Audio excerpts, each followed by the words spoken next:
Recently, on my video, Was Muhammad a False Prophet?, I received this comment. It wouldn't be the first time a messenger of God was called crazy. Realizing how many first times Muhammad had, I replied, that's a great video topic. So to narrow things down a bit, we'll compare Muhammad with prophets in the Abrahamic tradition and see how many first times he had. Number 1, Muhammad is the first time a supposedly Abrahamic prophet is explicitly said to have slept with a 9-year-old girl. Authentic Muslim sources say over and over that Muhammad consummated his marriage with Aisha when she was 9 years old. When the time was right, at least for him, she was playing on a swing set. Fortunately, she was able to take her dolls with her to Muhammad's house. Ibn Kathir, who apparently did not foresee the embarrassment of modern Muslim apologists, said her age is not disputed by anyone. How things have changed. It's interesting to note that Muslims who try to deny that Aisha was 9 when Muhammad had sex with her ignore the fact that Surah 65:4 allows sex with prepubescent girls, according to Muslim scholar after Muslim scholar after Muslim scholar. Free tip, don't deny something your prophet did out of embarrassment if that same thing is permitted in your Quran.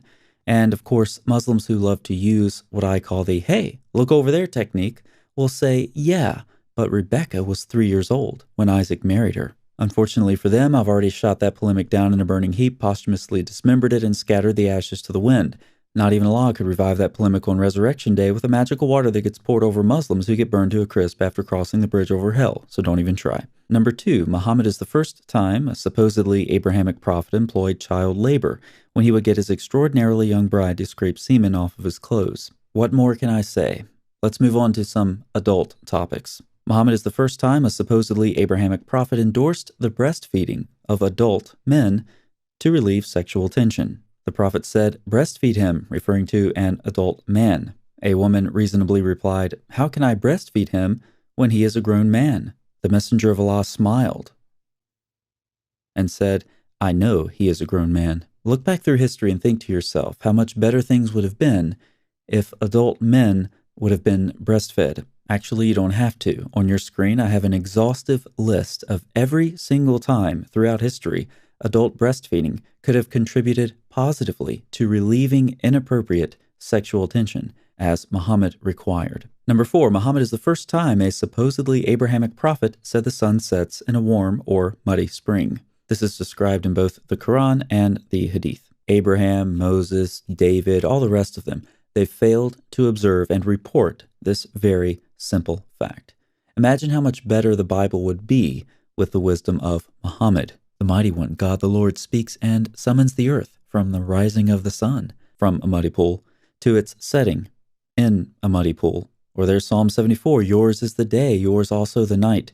You have established the heavenly lights and the sun, which sets in muddy water. And finally, you shall give him, referring to a hired worker, his wages on the same day before the sun sets in a warm spring. Okay, you want more. How about the untold story of Abraham in Genesis 15? As the sun was going down into a muddy pool of water, a deep sleep fell on Abram, and behold, dreadful and great darkness fell upon him, because the spring was very muddy. When was this sunset spring created? It's right there in Genesis 1. And God said, let the waters swarm with swarms of living creatures, and let there be warm waters for the sun to set in. And finally, an extra biblical example. The sun never sets on the Roman Empire because it sets in a muddy spring. I could do this all day. Number 5, Muhammad is the first time a supposedly Abrahamic prophet heard the music of Satan while receiving his revelations from God. Allah's messenger said, the bell is the musical instrument of Satan. Allah's messenger also said, the revelation comes to him like the ringing of a bell. And now I've forgotten what I'm supposed to say next. Oh yeah. Number 6, Muhammad is the first time a supposedly Abrahamic prophet tempted his followers with the voluptuous women of paradise who are guaranteed virgins. Can you believe the nerve of a God who kept all of this from all of his other prophets for so many years? Number 7, Muhammad is the first time a supposedly Abrahamic prophet informed us that some babies are created for hell. So some women are created to be perpetually deflowered in paradise, while some babies are created for hell.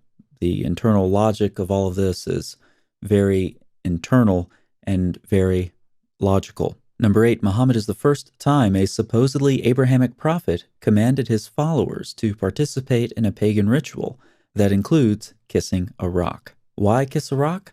One of Muhammad's companions provides an answer to this question while he's talking to the rock. So let's listen in on that conversation. Umar came near the black stone and kissed it and said, "No doubt, I know that you are a stone and can neither benefit anyone nor harm anyone.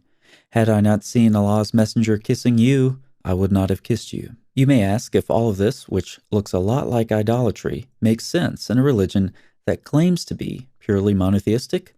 Of course it makes sense. But how does it make sense, you ask?